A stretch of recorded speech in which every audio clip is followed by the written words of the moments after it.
मित्रों, आज हम दान का स्वरूप के बारे में जानेंगे कि दान कितने प्रकार के होते हैं और कैसे किए जाते हैं, जो कि हम एक कथा के द्वारा जानेंगे। तो बने रहिए हमारे साथ इस वीडियो के अंत तक। एक दिन भक्त शिरोमणि देव ऋषि नारद बीना पर हरि का यशोगान करते हुए एक ऐसे स्थान पर पहुंचे जहां कुछ ब्राह्मण अत्यंत खिन्न और उदास अवस्था में बैठे हुए थे। उन्हें दुखी देखकर नारद जी ने पूछा, पूज्य ब्राह्मण देवो, आप सब इस प्रकार क्यों उदास हो रहे हैं? कृपया मुझे अपने दुखों का कारण बताइए, मैं आपकी कुछ सहायता कर सकूं तो ब्राह्मणों ने उत्तर दिया, मुनिवर, एक दिन श्रोष्ठा के राजा धर्मवर्मा ने आकाशवाणी सुनी है, जिसमें राजा को दान विषय के इस श्लोक का अर्थ कुछ भी समझ में नहीं आया। उन्होंने देवी वाणी से इसका अर्थ समझने की प्रार्थना की, किंतु उसने कृपा नहीं की। तब राजा ने अपने राज्य में घोषणा की, जो विद्वान मुझे इस श्लोक का यथार्थ अभिप्राय समझा देगा, मैं 7 लाख गोए, इतने ही स्वर्ण मुद्राएं तथा 7 गांव पुरस्कार में दे दूंगा। देवर्ष, इस श्लोक के अत्यंत गूढ़ होने के कारण कोई भी विद्वान राजा को इसका अर्थ नहीं समझा पा रहा है। हम भी इसी की व्याख्या करने के लिए राजप्रसाद में गए थे, किंतु राजा का समाधान न कर पाने के कारण हम अपना मुंह लेकर वापस आ गए। हमारी खिन्नता और हुई।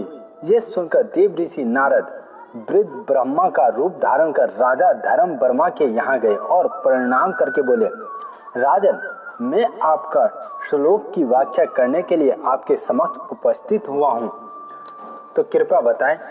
तो फिर धर्मवर्मा बोले, ब्राह्मण देव, ऐसा आश्वासन तो मुझे अनेक विद्वानों ने दिया, किंतु मुझे कोई भी संतुष्ट नहीं कर सका। यदि आप मेरा पूर्ण समाधान कर सके तो मैं आपका अत्यंत आभार मानूंगा।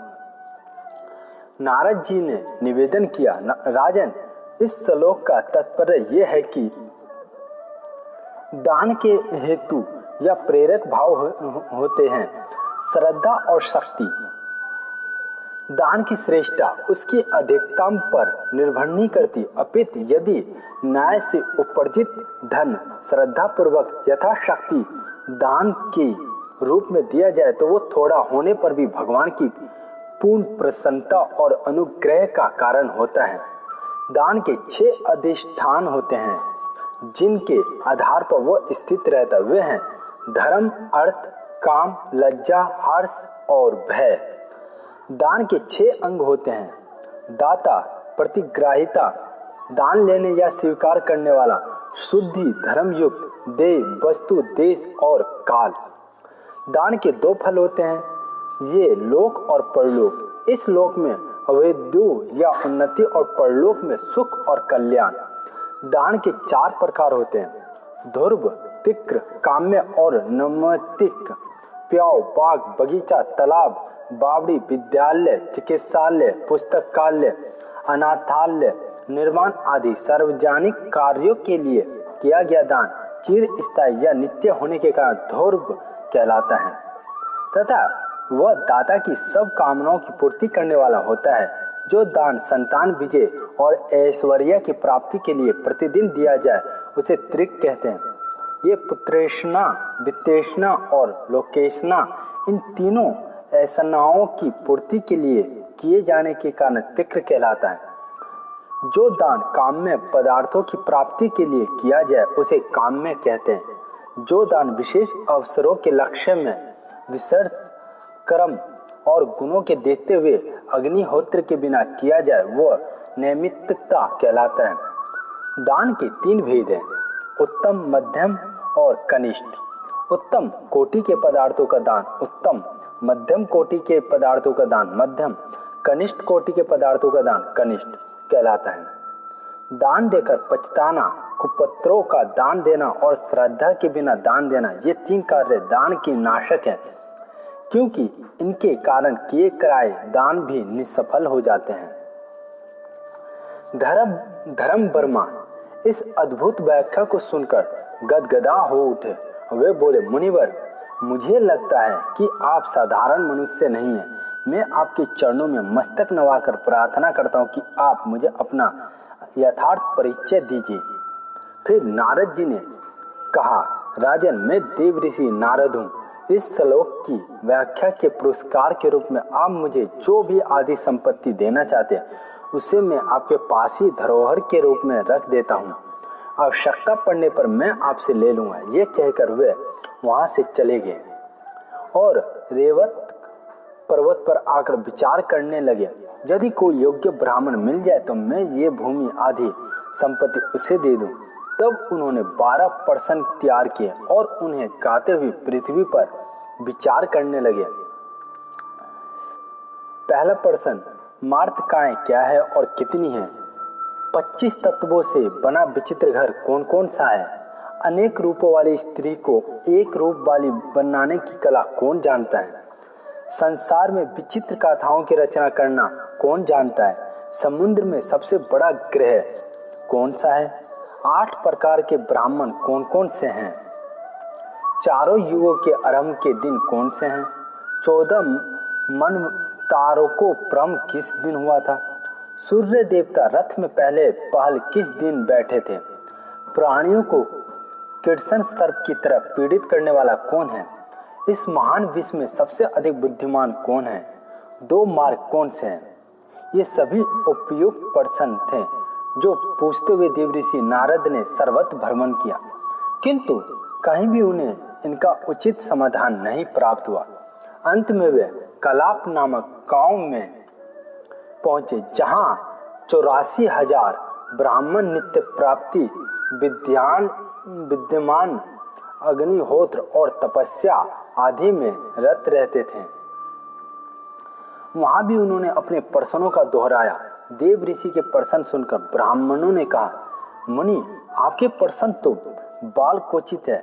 हमसे जिससे आप छोटा और मूर्ख समझते हो उसी से ये पूछ लीजिए, वो अवश्य इनके उत्तर दे देगा।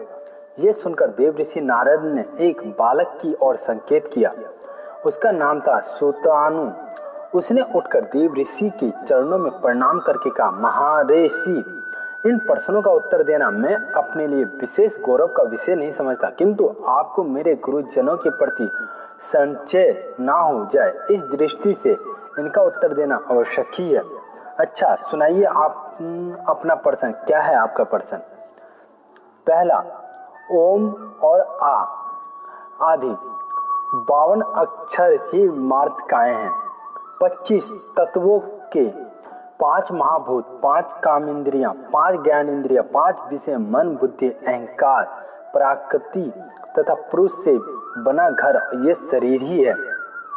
बुद्धि ही अनेक रूप स्त्री है, किंतु जब इसका संबंध धर्म से जुड़ जाता है तब ये एक रूप हो जाती है। पंडित ही विचित्र कथाओं के रचयिता हैं। इस संसार में समुद्र में लोभ ही महाग्रह है। 8 प्रकार के ब्रह्मा ये हैं, मात्र, ब्राह्मण, क्षत्रिय, अनुचाना, भूर्ण, ऋषि, कल्प, ऋषि और मुनि। इनके लक्षण इस प्रकार हैं। जो ब्राह्मण के कुल में उत्पन्न हुआ किंतु उनके गुणों से युक्त ना हो, आचार और क्रिया से रहित हो, वो मात्र कहलाता है। जो वेदों में परागंत हो, आचरणवान, सरल स्वभाव, शांत प्रकृति, एकांत सेवी, सत्यभाषी और दयालु हो, वो ब्राह्मण कहा जाता है।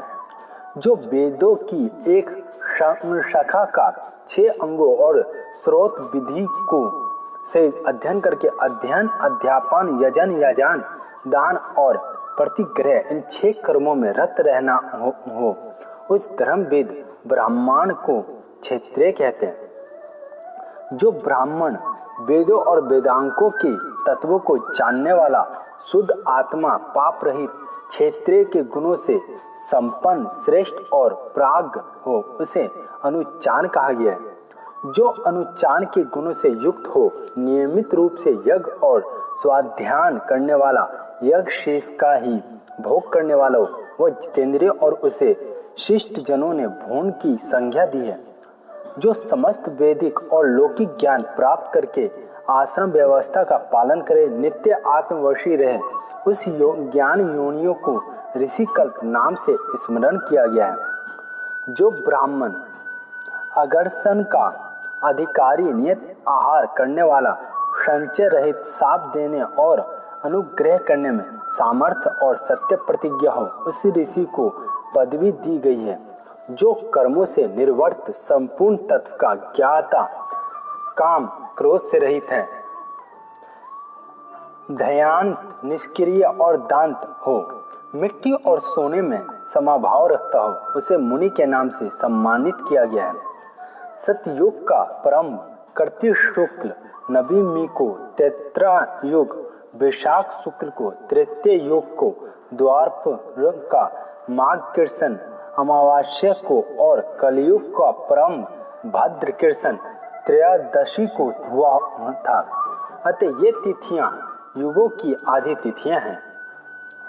स्वामभूम आदि 14 आदि तिथियां क्रम से अश्विन शुक्ल नवमी, कार्तिक शुक्ल द्वादशी, चैत्र शुक्ल तृतीया, भाद्रपद शुक्ल तृतीया, फाल्गुन कृष्ण अमावस्या, शौच शुक्ल एकादशी, आषाढ़ शुक्ल दशमी, माघ शुक्ल सप्तमी, श्रवण कृष्ण अष्टमी, आषाढ़ी पूर्णिमा, कार्तिक पूर्णिमा, फाल्गुनी पूर्णिमा, चैत्र पूर्णिमा तथा ज्येष्ठ पूर्णिमा है। भगवान सूर्य पहल माघ शुक्ल सप्तमी को रथ पर आरूढ़ हुए। जो सदा मांगता रहता वही प्राणियों का उत्तेजक है। सबसे अधिक बुद्धिमान दक्ष मनुष्य वही है जो मनुष्य योनि को मूल समझकर उसके द्वारा पूर्ण मोक्ष को सिद्ध कर ले। 2 मार्ग है, अर्चिंग मार्ग और धूम मार्ग, देवयान और पृथ्वीयान। विद्वान बालक के मुंह से सुतनूर की इस उत्तर से पूर्णतः संतुष्ट होकर देव ऋषि नारद बहुत खुश हुए। धर्म वर्मा से प्राप्त भूमि और संपत्ति बालक को भेंट करके स्नान ब्रह्मलोक की ओर चल दिए। तो मित्रों, आज हमने दान देने के स्वरूप के बारे में जाना। यदि मित्रों आपको ये कहानी अच्छी लगी हो तो लाइक, सब्सक्राइब और शेयर करना ना भूलें, ताकि मित्रों दूसरे मित्रों को भी ये ज्ञान मिल सके। तो मित्रों मिलते हैं अगले किसी नई कहानी के साथ।